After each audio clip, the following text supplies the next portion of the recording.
ကဲအားလုံးပဲမင်္ဂလာပါနော်ဒီကျွန်တော်မိတ်ဆွေတွေကိုကျွန်တော်တို့ဒီ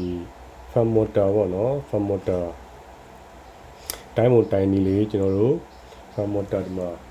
ဒီကောင်3 pin ပေါ့နော်3 pin motor 3 pin wire ရှိတယ်ကျွန်တော်တို့က start running command ကျွန်တော်ရှာဖို့ရှာနီလေးဒီကောင်တိုင်းနီလေးပေါ့နော် okay ဒီကောင်ကဒီ fan motor က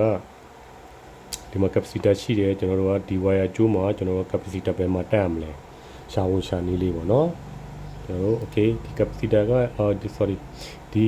fan motor ကကျွန်တော်တို့ဒီရှီလာတွေမှာပေါ့နော်အေးဘူးတွေပိုင်းညာထည့်တဲ့ရှီလာပေါ့နော်အမှအများဆုံးသုံးလေးရှိတယ်ဒီကောင်ကကျွန်တော်တို့ကတစ်ဖက် motor တစ်ဖက်မဟုတ်ဘူးเนาะသူကနှစ်ဖက်ပါတယ်သူကနှစ်ဖက်လဲဒီဘက်မှာလည်းရှိရယ်သူအပေါ်အောက်ပေါ့နော်ဒီကောင်က double ပေါ့နော်ဒီကောင် double လဲတဲ့ဘန်ကပေါ့နော်နှစ်ဖက်ဒီကောင်ကအရှီလာတွေမှာအများဆုံးသုံးတယ်နော် okay ဒီကောင်ကသူ့ရဲ့ AC board ကဘလောက်လဲဆိုတော့ကျွန်တော်ဒီ220 240ဘို့သုံးလို့ရတယ်ပေါ့နော်ဒီကောင်က okay 1ph ဒီကောင်ကတစ်ကောင်အားပေါ့နော်ဒီကောင်တစ်ကောင်အားပြီးလို့ရှိရင်ဒီကောင်မှာ ampere ဘယ်လောက်ရှိမလဲဆိုတော့ ampere ကဒီကောင်ကဒီမှာ ampere က20 ampere ရှိရပါတော့ဒီကောင်20 ampere ရှိတယ်โอเคသူနဲ့ကျွန်တော်တက်ပြီးတော့တောင်းရမယ် capacitor ကဘယ်လောက်တန်ဖိုးရှိလဲဆိုတော့ 2uf 2 micro 2ဒီမှာ2 microfarad ပေါ့နော်ဒီမှာနော်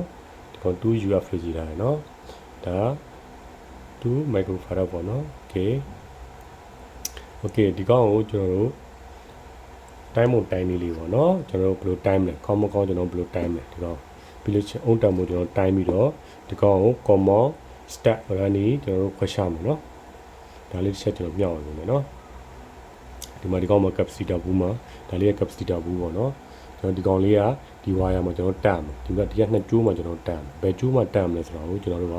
ဒါမီတာနဲ့တိုင်းပြီးတော့ကျွန်တော်ခွဲရှာမယ်နော်ဒီကောင် 2uf เนาะโอเคเนาะ2 microfarad ပေါ့เนาะโอเคကျွန်တော်ဆက်တိုင်းပြမယ်เนาะ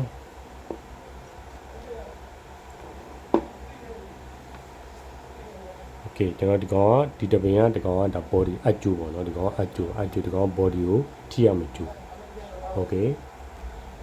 ဒီမှာကျိုး၃ချောင်းရှိတယ်ကျွန်တော်ဒီမှာရေးပြထားတယ်ကျွန်တော်ဒီမှာကျိုး၃ချောင်းရှိတယ်ကျွန်တော်အမဲကျိုးရယ်အပြာကျိုးရယ်ကျွန်တော်အညူရောင်ကျိုးရယ်ပေါ့เนาะโอเคเนาะ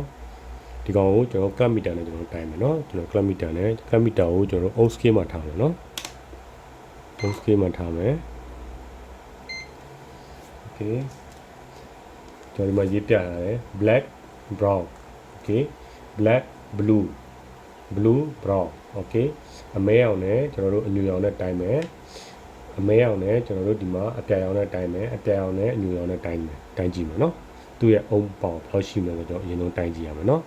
okay ကျွန်တော်ပထမဆုံးဆင်းနေလဲကျွန်တော်တို့ black brown ကျွန်တော်တို့တစ်ခုတိုင်းကြည့်မယ်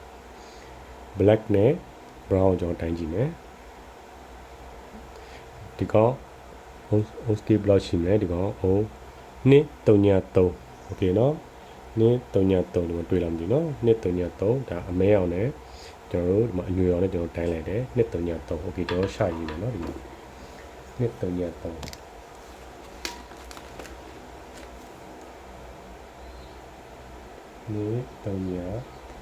အောင်ရှိတယ်နော်โอเค233အောင်ရှိမယ်ပြီးလို့ရှိရင်ကျွန်တော်တို့က black blue okay ကျွန်တော်တို့မှာအမဲအောင်နဲ့အပြာအောင်နဲ့ကျွန်တော်တိုင်းကြည့်မယ်ဘယ်လောက်ရှိမလဲ okay အမဲအောင်နဲ့အပြာအောင်နဲ့ကျွန်တော်တိုင်းမယ် black blue 299ရှိရเนาะ299 ohm ပေါ့เนาะโอเค299 ohm 299 ohm โอเคဆက်လို့လိုက်မယ်sorry 299 ohm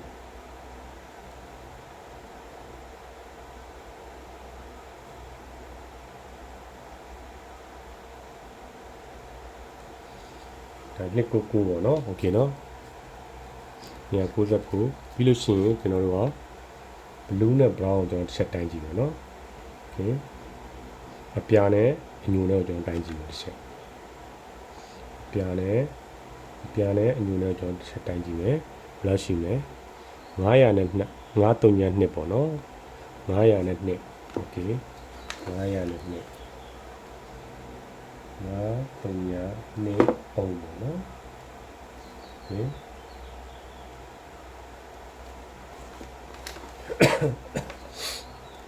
okay ကျွန်တော်တို့ဒီမှာကြည့်လိုက်ကျွန်တော်တို့အပြာနဲ့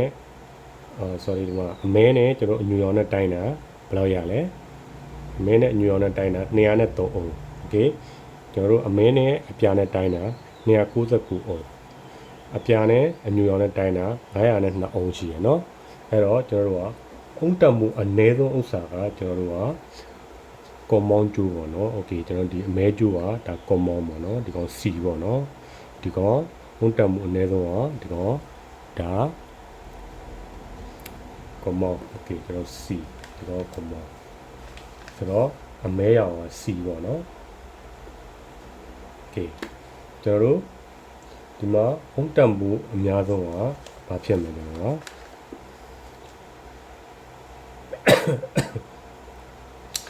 ကျွန်တော်ဒီအုံတက်မှုအများဆုံးက stat okay stat running ကျွန်တော်တစ်ချက်ကျွန်တော်ပို့ရင်ကျွန်တော်တို့ဒီကောင်ကို stat running ကျွန်တော်တို့ချက်ကြည့်မယ် capacitor ကျွန်တော် join မယ်ဒီနှစ်ကျိုးမှာကျွန်တော် join မယ်ပေါ့နော် okay command ကျွန်တော်ဖယ်လိုက်မယ် command ဖယ်ပြီးတော့ကျွန်တော်ဒီနှစ်ကျိုးမှာကျွန်တော် capacitor join ရမယ်ဒီနှစ်ကျိုးက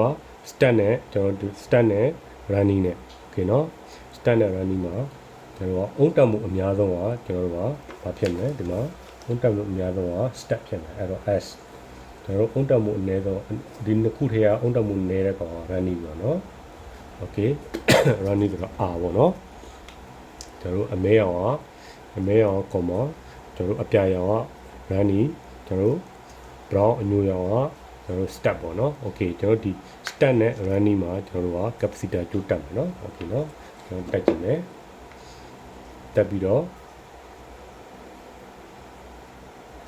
ဘယ်ကောင်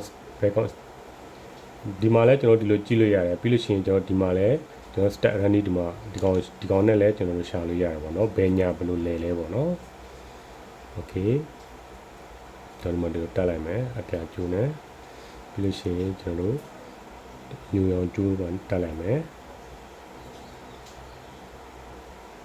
okay ကျွန်တော်တို့ဒီအမဲကျိုးကကျွန်တော်တို့က neutral ပေးမယ်နော် neutral ကျွန်တော် plug တစ်ခုယူလိုက်မယ် okay ဒီ plug ကကျိုး neutral ကျိုးကိုကျွန်တော်တို့အမဲနဲ့ကျွန်တော်တက်မယ်နော်အမဲအောင်တက်မယ်ဒီကအနီကျိုးကိုကျွန်တော်ပုံမှန်တက်မယ် okay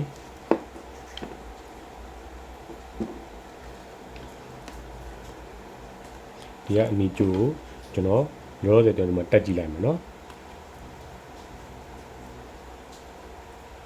ကျွန်တော်အနီကျိုးတစ်ခုမှာဒီအနီကျိုးမှာကျွန်တော်တက်ကြည့်လိုက်မယ် okay ပြီးလို့ချင်းကျွန်တော် run ကြည့်မယ်နော်ဒီကောင်ဘယ်ဘက်ကိုလဲလဲကျွန်တော်ကြည့်မယ်နော်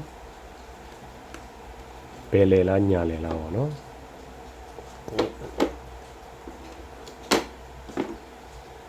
okay ကျွန်တော်မဆွေမြင်ရလားမသိဘူးနော်ဒီလို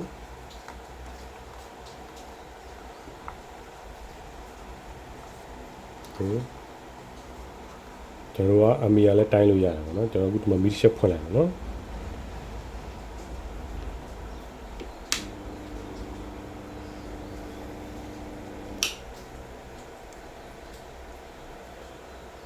ဒီကောင်ကကျွန်တော်အခုကြည့်တယ်ဒီကောင်ကခဏလေးနော်ညာလဲပို့ပြီးတော့ထင်တယ်မြင်တာရှိအောင်ကြကျွန်တော်ပြန်လှည့်ကြည့်ပါနော်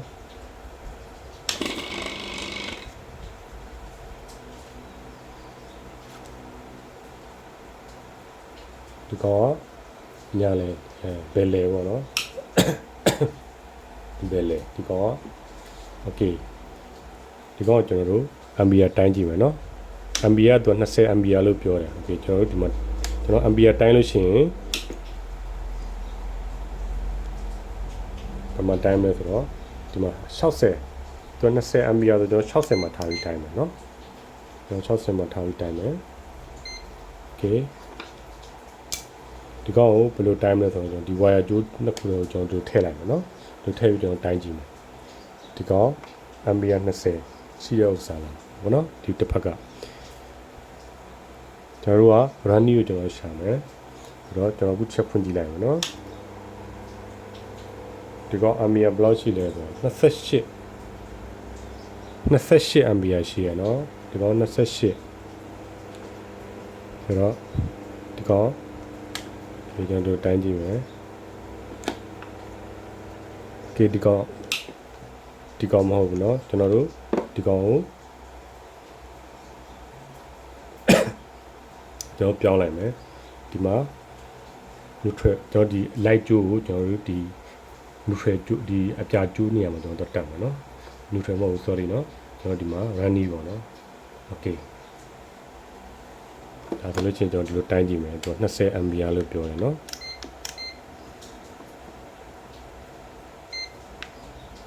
okay ကျွန်တော်မိဖွင့်ကြည့်မယ် okay 22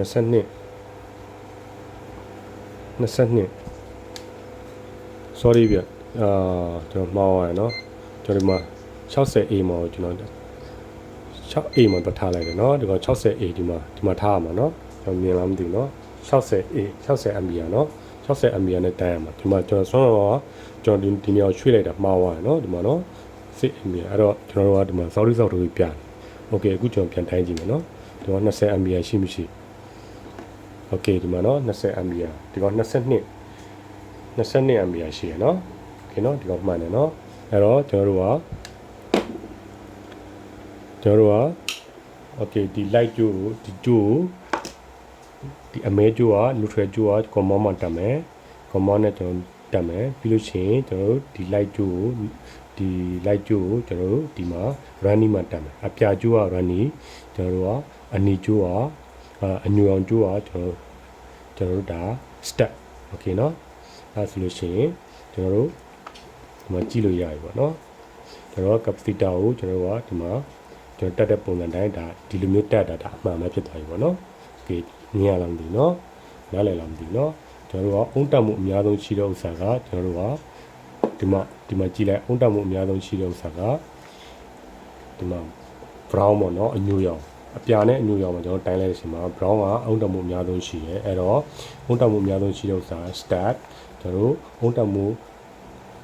သူ့ထက်နည်းတဲ့ဥစ္စာကဒုတိယဥစ္စာကကျွန်တော်တို့က running ပေါ့နော်ပြီးလို့ရှိရင်အုံတက်မှုအနည်းဆုံးဥစ္စာကကျွန်တော်တို့